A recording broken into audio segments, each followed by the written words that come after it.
Hello and welcome to another episode of the FTM Guide. So today's topic, we are going to be talking about how to make babies. And this is a perfect topic for this time because I'm currently in the process of having children myself, and what not a better time to explain it, as I've been to some of the doctor consultations and my mind has been changed quite a bit in the procedures in which me and my wife opted for, to now seeing, from a professional point of view, what really is the best option.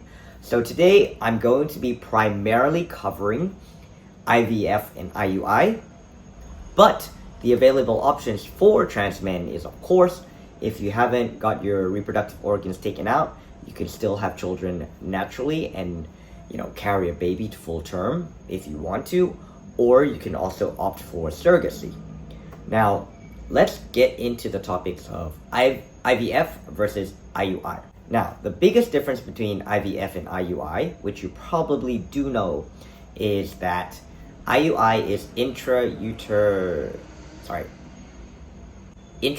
insemination, which basically means you have a donor sperm, they wash the sperm, and they put a catheter inside your partner, where then they directly inject the sperm. Sorry, I got bit by a mosquito. Which they directly inject the sperm into the womb so that they don't have to swim through, and also with the washed sperm, you get the best and the strongest sperm.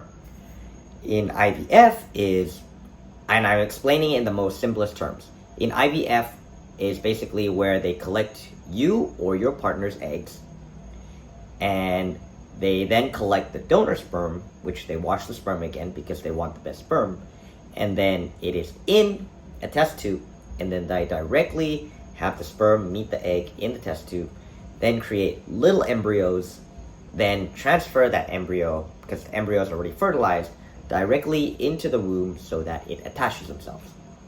Now, biggest difference, there obviously it's different in terms of procedure, but what people probably do wonder is, what about the, cost difference and the percentage-wise difference that is going to be successful?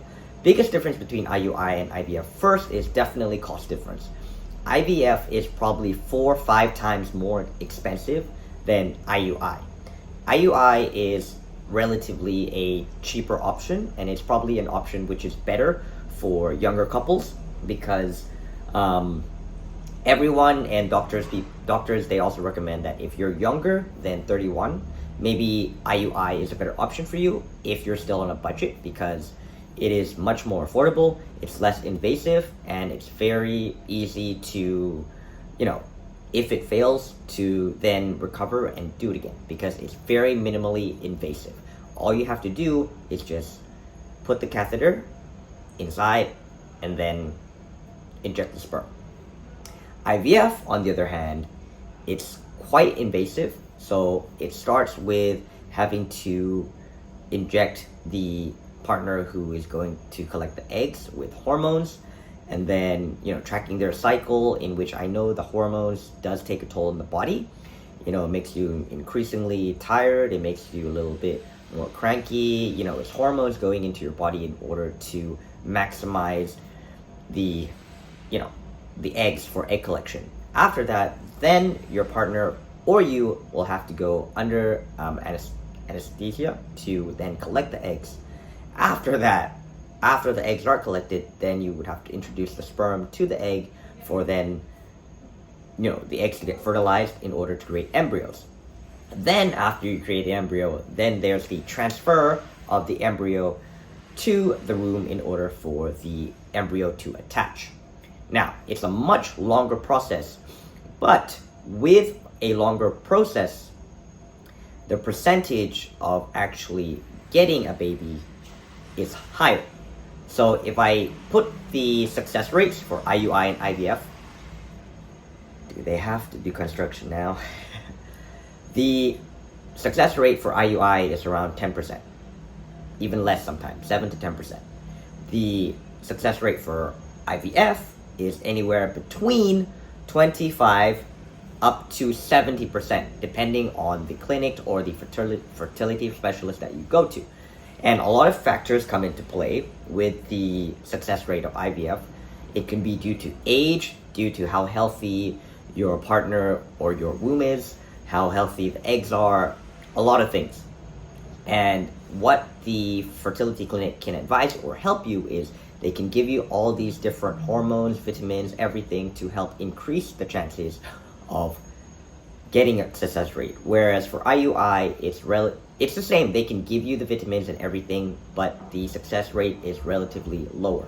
Now, factors that come into play with both sides, IUI and IVF, for the success rates. One, obviously, is taking those prenatal vitamins and supplements that the doctor does recommend you, or you can also do your research of what is recommended to eat by yourself. But I really do recommend getting the advice from a specialist, just because they know exactly how much you need and when to take them.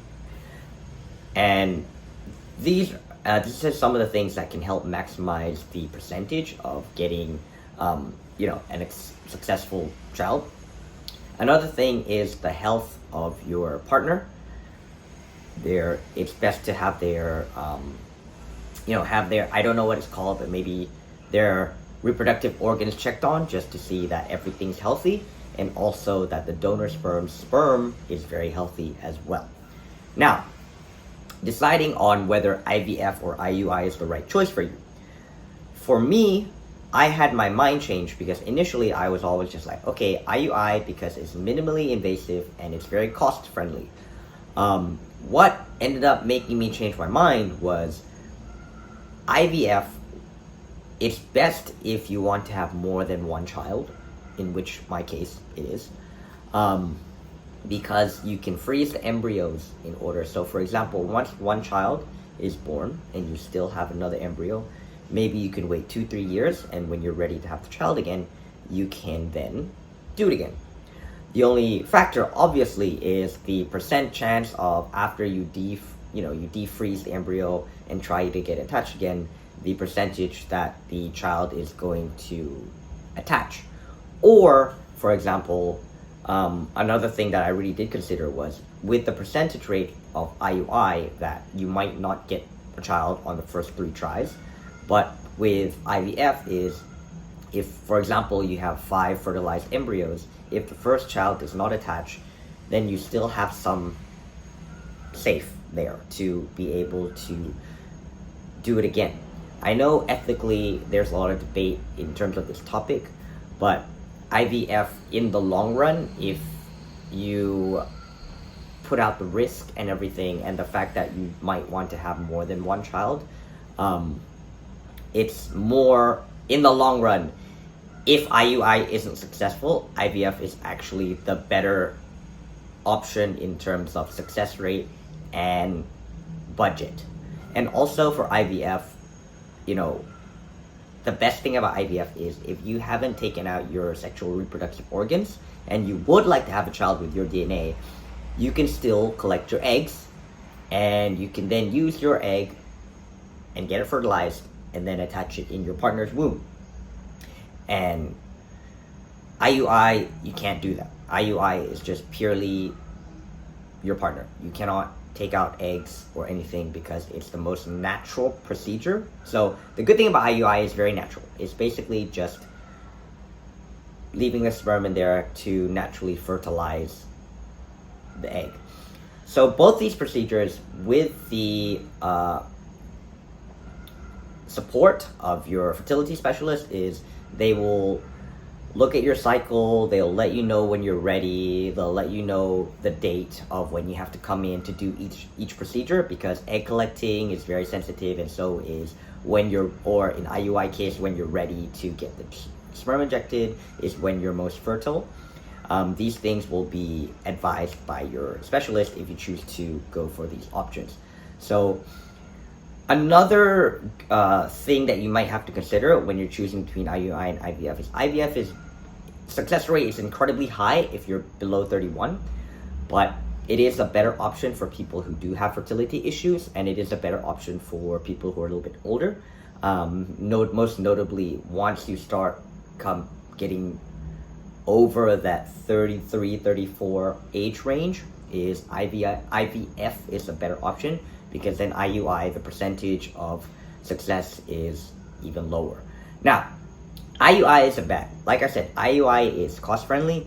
If you don't mind, or if you just want to give it a shot and you choose IUI, you can get lucky as well. You can get a healthy, successful baby on the first try. The good thing about IUI, like I said, because it's cost effective, it's also a very easy procedure. Like I said, very little recovery time, and it's very quick. And that's the biggest thing. You don't have to go under any general anesthesia. You can just get it done and go. Now, in terms of IVF, like I said, it's very invasive, it's quite heavy, but you can, when you're in the embryo stage, when the eggs are fertilized, you can get them checked for genetic, I think it's called genetic testing, to see if they have any risk or disease that they might have. So that's probably one of a good advantage that IVF has as opposed to IUI, So I hope this clears things up and makes it an easier decision for you to decide with your partner whether you want to do IVF or IUI. But I know there's probably a lot of things that I've missed. I'm in no means am I a specialist or professional in this. This is my experience that I did going to a fertility clinic, and how I am going to start proceeding to, having a child. And as an FTM for you guys, anything that I can share that can help you make the decision if you're struggling between IVF or IUI, to make a better decision or to do more research in how you want to proceed further, I hope this helps.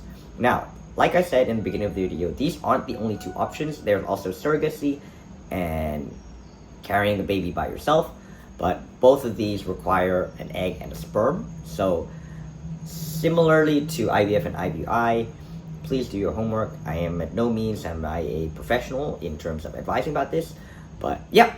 So if you like the video, please give it a thumbs up, please subscribe if you are new, and I will see you in the next one.